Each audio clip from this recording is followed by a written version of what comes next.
Olá, eu sou a professora Cláudia Gomes. Eu sou uma mulher branca, eu tenho os cabelos escuros na altura dos ombros. Eu uso óculos e estou vestindo uma blusa preta brilhante e um casaco amarelo. E eu começo a nossa aula te perguntando: você ou alguém que você conhece já usou aqueles aplicativos de compra na internet? E você ou alguém que você conhece quase desistiu de comprar por causa do imposto de importação desse produto? Não, eu já quase desisti algumas vezes. Agora, você sabia que essa história de imposto alto é antiga? Não é nova essa história? Bem, a forma de comprar pela internet é muito nova, mas a prática de cobrar impostos, e isso é muito antiga. Na verdade, tem quase 500 anos. Então, para a gente entender da onde veio essa coisa de cobrar imposto quando a gente importa um produto, a gente precisa ir lá no século XVI e aprender sobre as práticas mercantilistas. Então, para a gente entender essa história, vem comigo. Nos tempos do feudalismo, a medida da riqueza era a terra, mas com o renascimento comercial, as moedas de ouro e de prata tornaram-se indicadores importantes da riqueza de uma pessoa ou de um país. Então, a medida da riqueza de uma nação passou a ser a quantidade de metais preciosos que ela poderia acumular. E para conseguir riqueza e consolidar o seu poder, a maioria dos estados modernos, formados a partir do século XVI, precisava conseguir acumular riqueza, essa riqueza em forma de ouro. E para isso eles instituíram algumas práticas comerciais, práticas mercantis, com o objetivo de acumular essa riqueza. Mais tarde, essas práticas foram chamadas de mercantilismo, que vem da palavra alemã mercantilismus, que significa tudo que é de mercado, mercantil, daí mercantilismo. E esse objetivo de acumular riqueza estava ligado a um objetivo mais amplo: o fortalecimento e a manutenção do Estado moderno centralizado. Mas um Estado centralizado precisava de um governo centralizado que dependia, para isso, de a força militar, grande e muito bem equipada, ou seja, um exército. Precisava também de um corpo administrativo eficiente para manter a burocracia do Estado e, assim, manter e conseguir organizar os impostos, ou seja, e toda a autoridade do reino na figura do rei. E também precisava mostrar luxo e riqueza de uma corte, por exemplo, dos palácios e das cerimônias, para impressionar os estados vizinhos. E como os reis conseguiram acumular muita riqueza? Eles se cercaram de um corpo administrativo, como eu falei, de ministros que organizavam a economia, a produção de bens e a sua comercialização. Mas aí você me pergunta: tá, tudo bem, mas eu ainda não estou entendendo. Então vamos ver agora quais são as práticas mercantilistas utilizadas pelos reis dos estados modernos. A primeira prática mercantilista foi o metalismo, que significa o acúmulo de metais preciosos, principalmente ouro e prata. Eram esses metais que garantiam a reserva econômica de um reino. Quanto mais ouro e prata esse reino tivesse, mais rico ele se tornava. E como ele conseguia isso?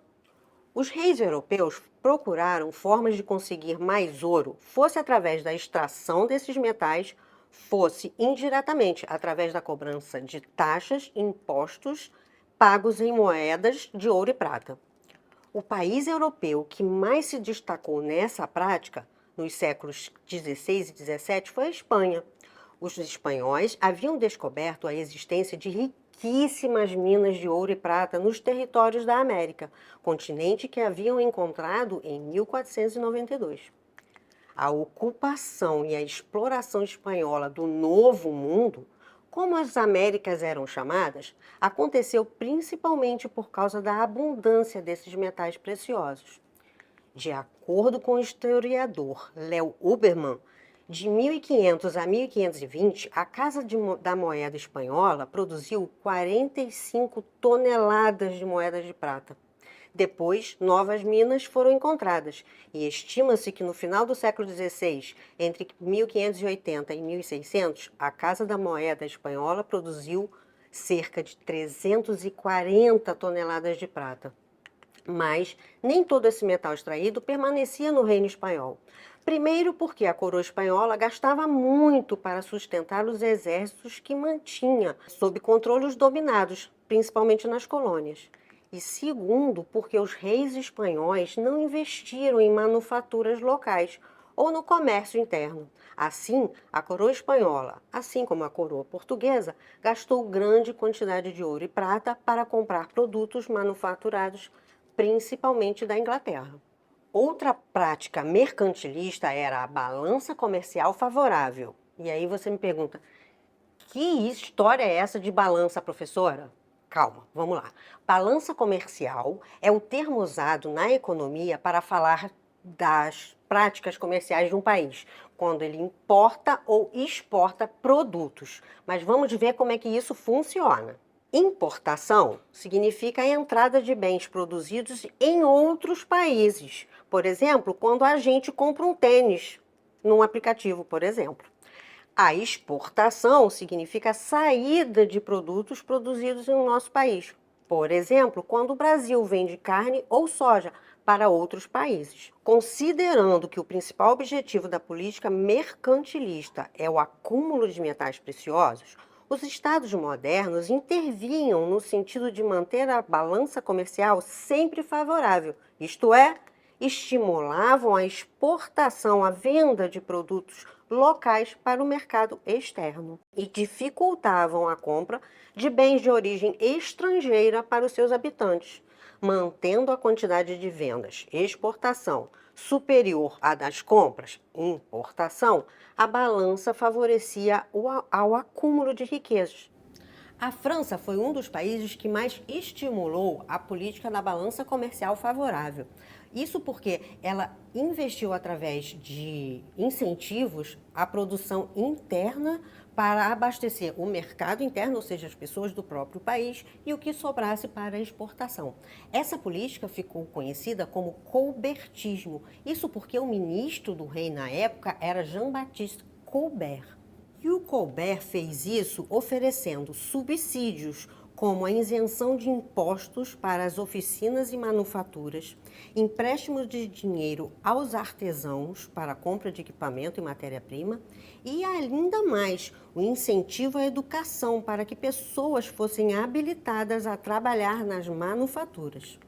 O principal objetivo da política econômica de Colbert era conseguir uma balança comercial favorável, isto é, aumentar muito a produção, atender os consumidores internos e evitar a compra de produtos de outros países. Uma outra prática mercantilista foi o protecionismo alfandegário. E aí você me pergunta, que é isso? Que palavra é essa, professora? Protecionismo é aquele imposto alto pra caramba que a gente tem que pagar quando a gente quer comprar um produto do exterior para cá. Consistia em aumentar e muito a taxa de importação sobre qualquer produto estrangeiro e assim dificultar a entrada desse produto ao país e com isso manter o ouro e a prata dentro do país, enriquecendo o Estado. Isso dificultava a entrada de produtos estrangeiros e fazia com que os comerciantes ou os produtores, os donos de manufaturas locais, fossem preservados e com isso conseguissem não ter concorrência. Isso facilitou em muito a vida de quem? Da burguesia, que era a classe ascendente nesse momento. Dentre os estados europeus que mais praticaram o protecionismo, a Inglaterra foi a maior, pois incentivou a produção e o comércio interno e impôs altos impostos sobre as mercadorias estrangeiras. E a Inglaterra chegou a proibir o desembarque de produtos semelhantes aos fabricados no território, a fim de evitar concorrência. Apenas quando algo produzido fora dali fosse extremamente necessário e de difícil obtenção, é que as taxas alfandegárias inglesas eram reduzidas para torná-lo acessível. Por fim, e não menos importante, havia o Pacto Colonial. A gente não pode esquecer, depois das grandes navegações, quando os países europeus descobriram novas terras, principalmente nas Américas, essas regiões passaram a integrar esse sistema mercantilista de acúmulo de poder e de riqueza, como? Através da extração de metais preciosos, como ouro e prata, e também pelo esse pacto colonial, que significa o quê? Significa que as colônias e tudo que é produzido ou retirado delas só poderia ser comercializado com quem? Com a metrópole. Dessa forma, as colônias serviam ao projeto dos estados modernos, que era acumular riqueza lá na metrópole, ou seja, a riqueza que saía das Américas ia para os estados europeus.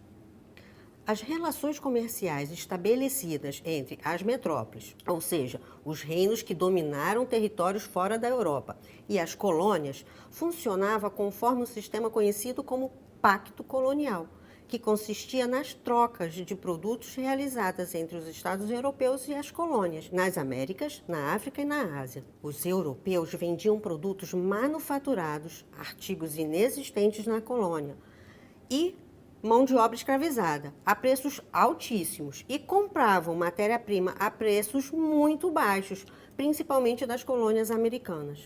Assim, rapidamente os territórios coloniais se tornaram peças-chave para a manutenção de uma balança comercial favorável. Esse sistema comercial tão desvantajoso para as colônias e extremamente favorável aos estados europeus só era possível porque se baseava no monopólio comercial. O pacto colonial, o sistema colonial, se baseava no fato de que as colônias só podiam comercializar com as suas metrópoles, e isso na base da força. Para intermediar essas relações foram criadas as companhias de comércio. Em geral, os países europeus que estabeleceram colônias fora da Europa, principalmente Portugal, Espanha, França, Inglaterra e Holanda, concediam a alguns grupos de comerciantes o privilégio de comercializar com suas colônias, de maneira exclusiva, ou seja, sem concorrentes, monopolizando o mercado colonial de compra e venda. Esses grupos fundaram empresas especializadas nesse comércio marítimo, conhecidas como companhias de comércio. As companhias comerciais praticavam, portanto, o monopólio do comércio colonial. Sem poder negociar com outros fornecedores ou outros compradores, os produtores coloniais eram obrigados a comprar e vender conforme os preços estabelecidos pelas companhias, se não quisessem ter um prejuízo. Nesse sistema comercial monopolista, as companhias obtinham altos lucros, mas também pagavam impostos elevados para o Estado, em troca de privilégios de exclusividade. Ao impor esse sistema de comércio monopolista, as metrópoles garantiram muita riqueza e acumularam muito poder na base da exploração e da pobreza das populações das Américas e das colônias, como foi o caso do Brasil e dos outros países da América Latina. E agora que a gente já sabe um pouquinho mais sobre economia e mercantilismo, vamos relembrar o que nós vimos na aula de hoje? Vimos a centralização das políticas econômicas dos estados modernos, vimos a origem da palavra e o conceito de mercantilismo, vimos o metalismo e a colonização das Américas. Vimos o que é a balança comercial e o protecionismo alfandegário, e vimos o pacto colonial e as companhias de comércio. Nossa aula vai ficando por aqui, mas eu vou deixar um desafio para vocês. Olha só, vimos que muitas práticas mercantilistas estão presentes até os dias atuais. Pensando nisso, o desafio de hoje é: pesquise a alíquota de importação praticada pelo Brasil sobre algum produto que você gostaria muito de consumir. Agora nossa aula terminou e fica ligado na próxima aula de História. Tchau!